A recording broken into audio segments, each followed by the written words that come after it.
Ngayong gabi sa Reporter's Notebook.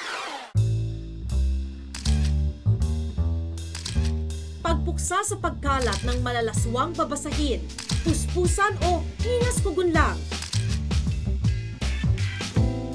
I wouldn't be able to define pornography because precisely one man's pornography is another man's art or medium of education. Hindi kayo tatakot magbenta nito? Bakit? Pulis din na may-ari nito. Police? Kalunos-lunos na kalagayan ng ilang dormitoryo, pinababayaan o tinututukan. Wala akong nakitang fire exit o fire extinguisher man lang. Kasi po yung, sir, yung mga bintana po, open lahat. Okay lang kahit walang fire exit? Opo, kasi po, naka-open po. Personal naming inalang. Sinaliksik ang bawat anggulo. Bawat detalye, kinumpleto. Ang lahat ng yan nakatala sa Reporter's Notebook.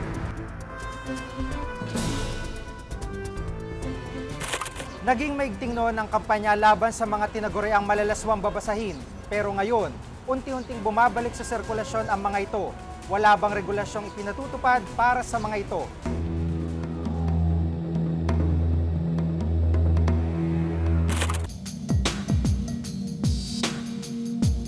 Ilan lang ang mga ito sa maraming larawang lumalabas sa ilang tabloid ngayon. Malinaw na patunay sa patuloy na paglaganap ng mga malalaswang babasahin. Ito ang kahabaan ng rekto sa Maynila.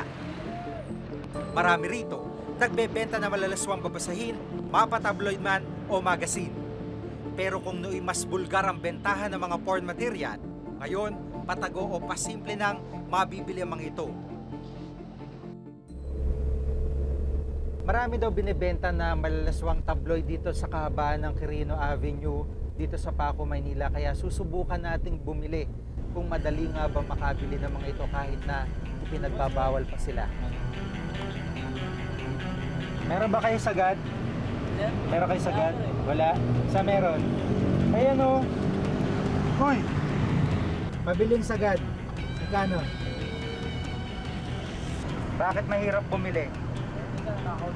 Bakit hindi kayo tatakot magbenta nito? Bakit? Pulis din na may-ari nito. Police? 18 hanggang 20 pesos ang kadalasang bentahan sa mga gantong babasahin. 3 taon na nakakalipas na magkaroon ng maigting na kampanya laban sa mga sinasabing malalaswang babasahin. Ni-raid na rin ng mga otoridad ang limbaga ng ilan sa mga ito, gaya ng Sagad. Pero nasa sirkulasyon uli ang naturang pahayagan. Sa loob ng editorial box nito, walang contact number na nakalagay. Tanging address lang na nasa malayong Isla Cebu ang limbaga nito. Nakukuha namin yung kiliti nila, nakuha namin yung panlasa nila. Ano nga parang vitamins na nga sa kanila yun eh. Hindi iikot yung, hindi buo yung araw nila pag wala yung ganyung dyaryo.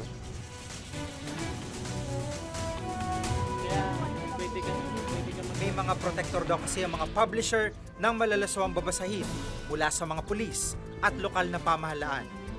Maaaring may usapan silang gano'n na magpa-raid ka ng isang beses lang kahit isang taon o kaya isang buwan. Pero may monthly silang tinatanggap.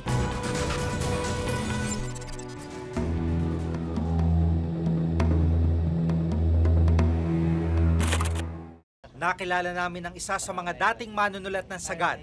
Pero sa kanyang proteksyon, itatago namin ang kanyang tunay na pangalan. Paano nakukuha itong mga gantong klase litrato?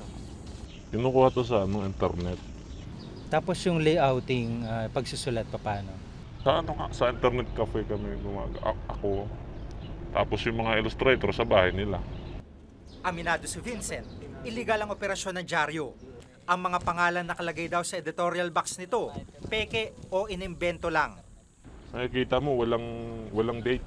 Kaya pwedeng ibenta ng dealer, maski bukas, isang buwan, pwede. Oo, walang bilang lang nandyan, hindi mo alam kung bago o luma. Maging sila mga empleyado, hindi raw magkakakilala. Sa labas kami pinapasweldo, may isang tao lang inutusan sa kung saan mall. Nasabi lang, ganun yung kulay ng damit nung may dala ng sweldo. Kami naman, nasasayo, ganun yung kulay ng Hindi kami magkakilala. Naglalaro sa 2 milyong piso pataas daw ang kita ng tabloid sa 3 beses kada linggo nilang paglalathala.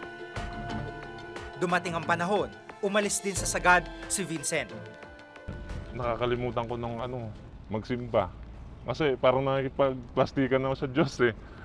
Laman ng utak mo, puro kahalayan nga. Maling mga kaugalian ang natututunan ng mga taong nagbabasa ng malalaswang babasahin ayon sa Philippine Alliance Against Pornography. Alam mo, ang sinasabi nila na pornography never harmed anyone, it's a victimless crime, that na mga ganyan, ha? That is not true. Because the very fact that the person, the girl who comes out shedding off her clothes or going into sex act is already a victim. Ang masama, sa kanilang patuloy na paglipana, hindi may iwasang minsay mahulog sa kamay ng mga menor de edad ang mga tabloid na ito.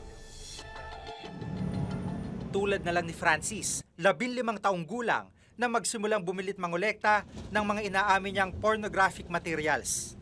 Almost every day, hinahanap mo yung thrill niya. Para rin siyang bisyo.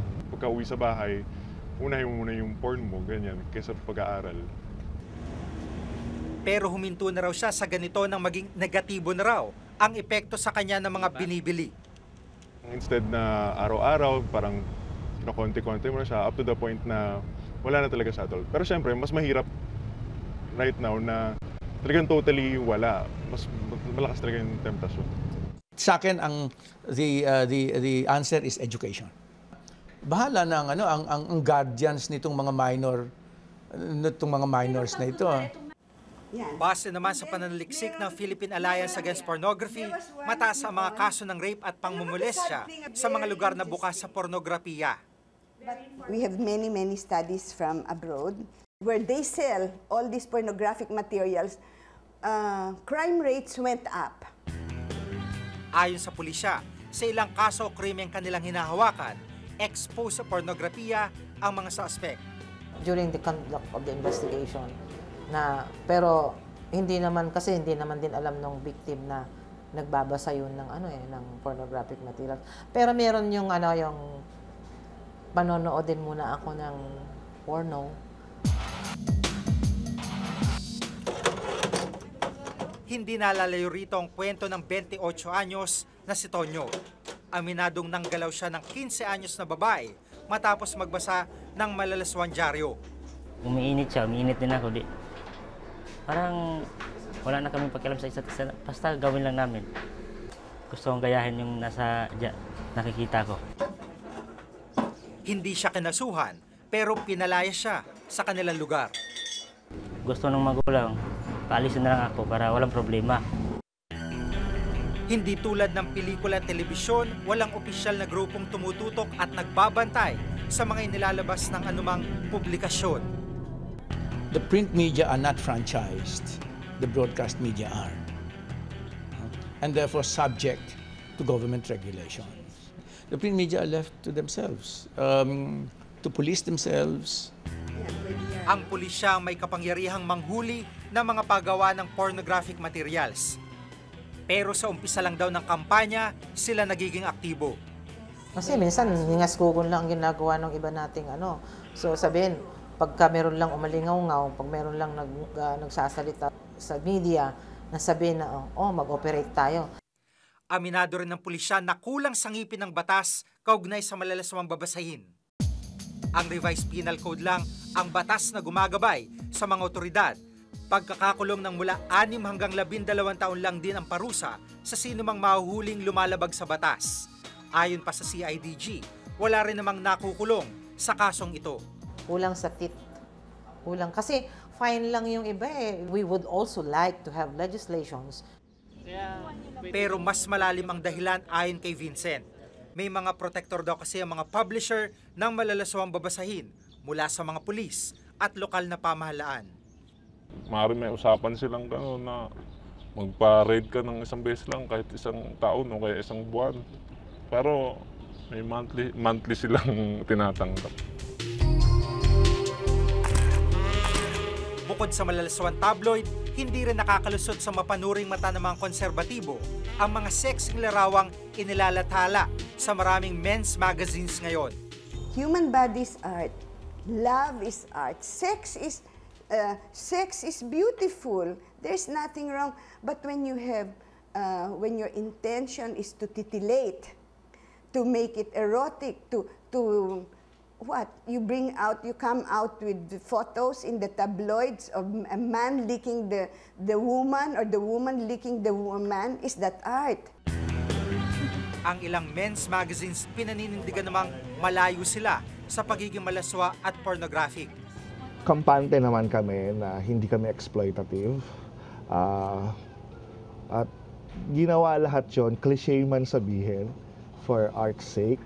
One man's pornography is another man's art or medium of education. Gusto lang din daw nilang palawakin ang isip ng mga Pinoy sa mga usapin gaya ng sex. And these guys now, they have better jobs. Some of them are parents. Some of them, have traveled extensively. The internet has brought the world closer. They're more liberated. They embrace the Western culture now. Encourages women to go bold, to post nude or to post whatever. Easy money. May kanya-kanya raw silang limitasyon para matiyak na hindi malaswa at nababastos ang kanilang mga modelo. Our cover girls have always appreciated how we presented them. They don't feel degraded. They don't feel that they should show what they are prepared to show, and they don't feel objectified na they are mere objects to arouse lang. Ano ba yun? What do you call that? That is calling the attention of the public to look. And what do you see? What do? They exploit the women. They exploit the buyers, the people who see it. Dahil sa lumalaki rin daw na bilang ng kanilang mga suki, lumalakas din ang kompetisyon. Sa susunod na taon, inaasahan ang pagpasok ng iba pang men's magazine sa bansa tulad ng Playboy. Pero aminado sila, bagamat may babalang para sa hustong gulang lang ang magazine, hindi nila kontrolado kung makakakuha nito ang mga menor de edad. Merong safeguards naman na ang mga newsstands may malinaw na instructions not to sell to minors. Kung ikaw desidido ka talagang makakuha ng kopya, may paraan at may paraan. No? I mean, you can ask your kuya or an older relative to buy for you. Sa isang demokratikong lipunan, mahalagang ginagampanan ng malayang pamamahayag. Pero kakibat ng kalayaang ito ang responsibilidad sa publikong magbigay ng makatotohanan at makabuluhang pananaw. Kalayaang di dapat abusuhin at balewalain lamang. Ako si Jig Manikad at itong nakatala sa aking Reporter's Notebook.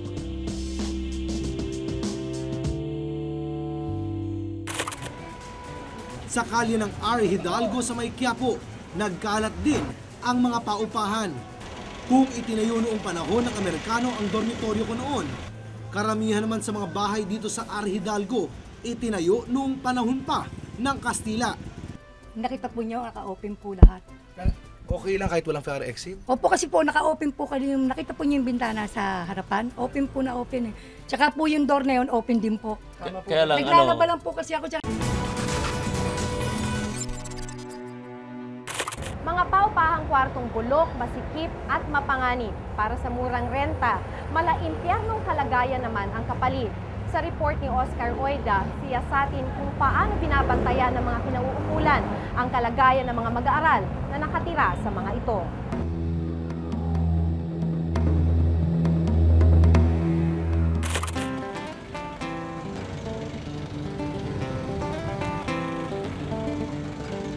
Ang lumang dormitoryong ito sa UP Los Baños ang naging tahanan ko noong college pa ako. Panahon pa ng Amerikano nang itayo ang YMCA dormitory.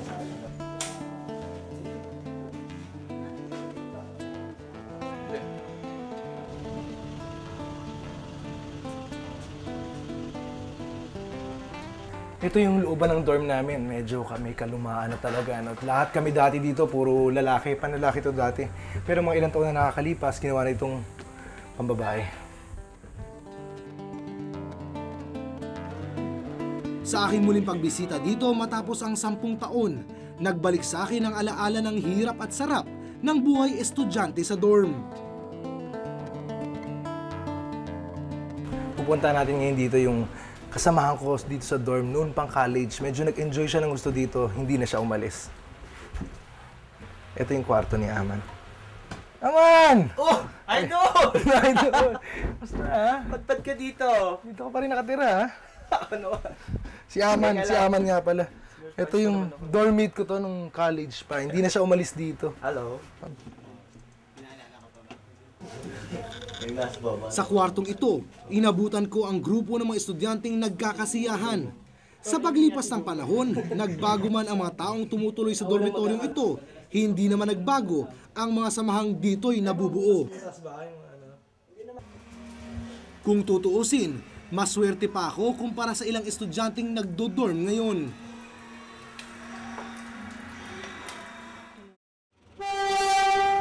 Mag-aapat na taon nang umuupa ng kwarto si Carlo sa tabi ng Riles sa Santa Mesa, Maynila. Para sa tulad niyang working student, panalo ang boarding house na kanyang nakuha. Bukod sa 1,100 pesos lang ang renta, 5 minuto lang ang layo nito sa PUP na kanyang pinapasukan. Komportable na rin ako sa place dito. Malapit din naman siya sa lahat sa mga tindahan. So, tsaka yung mga computer shop, very accessible naman siya. Nasa ikatlong palapag ang kwarto ni Carlo. Sa unang dinig, tila kondominium ito. Yun nga lang, para marating ito, dobleng ingat ang kailangan sa pag-akyat sa makikitid at matarik na hagdanan.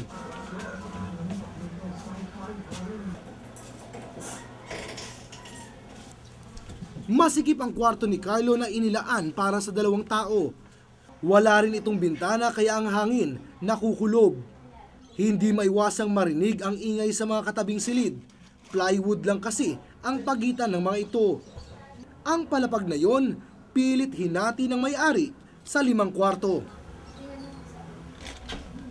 Laging nakaimpake ang mga gamit ni Carlo. Madalas raw kasi ang sunog sa kanilang lugar dahil dikit-dikit ang mga bahay na karaniwang gawa sa kahoy.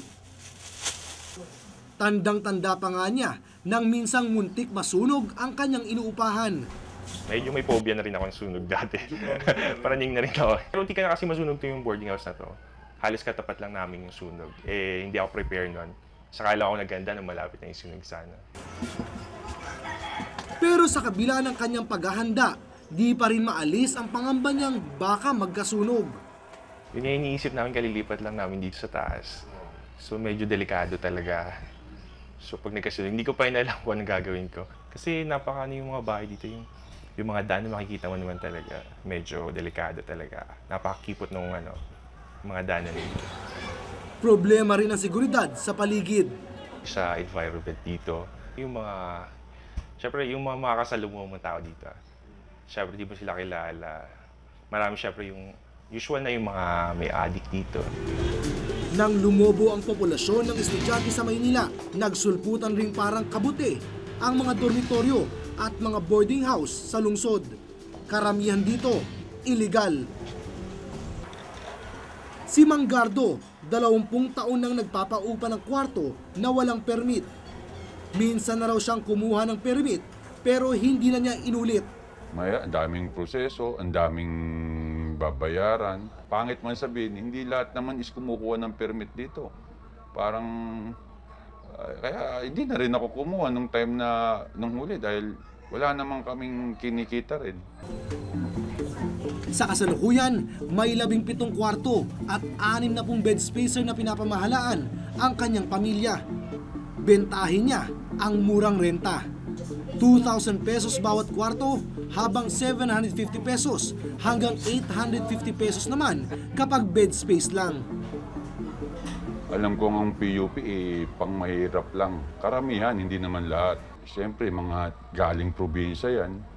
Kaya minsan, nagsimula kami nung una 200 pero naging 400, 500, 600. Ngayon medyo nagtaas dahil sa hirap sa kuryente.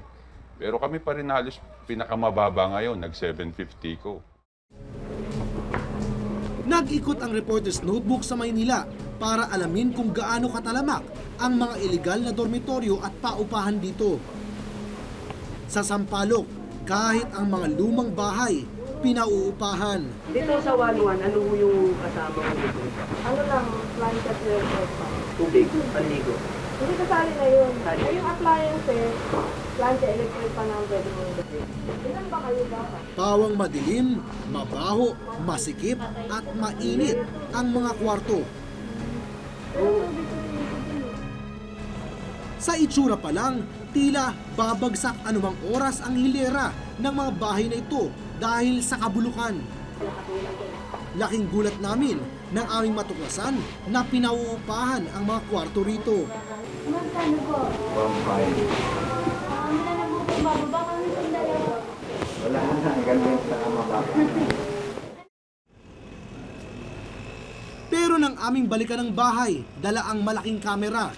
Mariing itinanggi ng mga tao doon na nagpapaupa sila.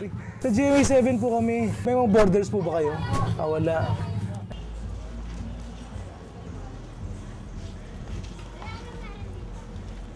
Parang dormitory type, wala. Puro ano lang, bed spacer, gano'n. Base doon sa mga nakausap natin kanina, itong hilera ito, itong kalsadang ito, puno raw ito ng mga room for rents, mga dormitory, mga informal dormitories. Pero nagtanong-tanong tayo kahit doon sa may mga signage na may room for rent, kadalasan sinasabi nila wala yung may-ari o kaya hindi na raw sila nagpapa-rent ng room. So hanap pa tayo. Sa kalye ng R. Hidalgo sa may Quiapo, nagkalat din ang mga paupahan. Kung itinayo noong panahon ng Amerikano ang dormitoryo ko noon, karamihan naman sa mga bahay dito sa R. Hidalgo itinayo noong panahon pa ng Kastila. Dikit-dikit ang mga kwarto. Nang sadyain namin ang dormitoryo, kalalagay lang ng plywood na dingding. Ang ilang banyo, pinagsasaluhan ng mahigit 100 taong nakatira dito. Sa kabila ng kalunos-lunos na kalagayan, paanong naipagpapatuloy ng mga iligal na dormitoryo at paupahan sa Maynila ang kanilang operasyon nang hindi nasisita. Noong nakaraang taon, 8 estudyante ang nasawi nang masunog ang kanilang dormitoryo sa Sampaloc, Manila. Dahil walang fire exit, hindi nakaligtas ang mga biktima.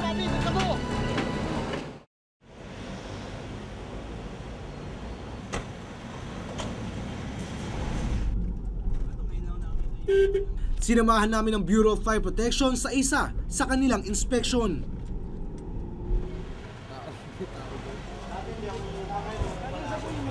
Mag-inspection po sana kami.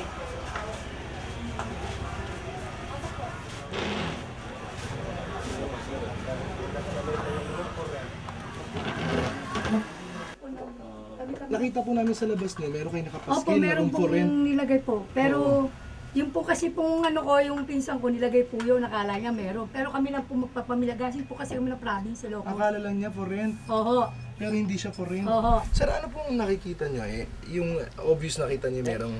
Nakita ko, unang-una, old building ito. Very fire hazard. At saka wala akong nakitang fire exit o fire extinguisher man lang. Kasi po yung mga bintana po, open lahat. Nakita po niyo, naka-open po lahat. Okay lang kahit walang fire exit? Opo, kasi po naka-open po kayo, nakita po niyo yung bintana sa harapan. Open po na open eh. Tsaka po yung door na yun, open din po. Kaya lang Naglalaba lang po kasi ako tsaka naglilinis. kahit may mga bintana o windows dyan, pero mataas. Yung tatakas doon, malidisgrasya. Mataas yung structure, yung building. Bago makakuha ng permit sa lokal na pamahalaan ang isang dormitoryo, kailangan muna itong pumasa sa PD 1185 o Fire Safety Code. Pero ayon sa tala ng Bureau of Fire Protection sa Maynila, mahigit 6 na kulang ang dormitoryo at paupahan na kanilang na-inspect mula Enero hanggang Mayo ngayong taon. Aminado silang maliit ito kumpara sa bilang ng mga dormitoryo at paupahan sa Maynila. Bukod sa kakulangan sa kanilang tauhan, madali daw makalusot ang mga iligal na paupahan sa inspeksyon dahil sa isyu ng right to privacy. Napakahirap natin i-control ito dahil nagsisinungaling lang yung mga yan. Kahit makita mong wanted room for rent, apartment for rent, pero pag tinanong mo, Hindi, nagkamali lang, hindi naman talaga wala, dami nilang katwiran, mga kamag-anak lang. Pero sa totoo lang, talaga nagpapaupa sila. So, karamihan nito yung mga residential houses na hindi naman natin basta-basta mapasok yan. Lokal na pamahalaan ang may kapangyarihang magpasara sa isang dormitoryo o paupahan sa kanilang nasasakupan. Malinaw na paglabag sa National Building Code ang pagpapaupa ng walang permit. So magbibigay kami ng mga deficiencies, bibigyan namin sila for comply, 7 days, 15 days, or 30 days. Kung hindi sila nag-comply, babalikan namin yan. And then, recommended for closure kung hindi nila papansinin, yung ating binibigay na deficiencies para sa kanila. Pero tulad ng aming napatunayan sa aming pag-iikot, talamak pa rin ang lantarang operasyon ng mga iligal na dormitoryo. Pangalawang tahanan para sa maraming estudyante ang dormitoryo. Dahil ang buhay at kinabukasan ng mga mag-aaral ay hindi negosyo. Huwag sanang kalimutan ng mga kinauukulan ang responsibilidad nilang siguruhing maginhawa at ligtas ang matitiran ng mga mag-aaral. Ako si Oscar Oida at ito ang nakatala sa aking Reporter's Notebook.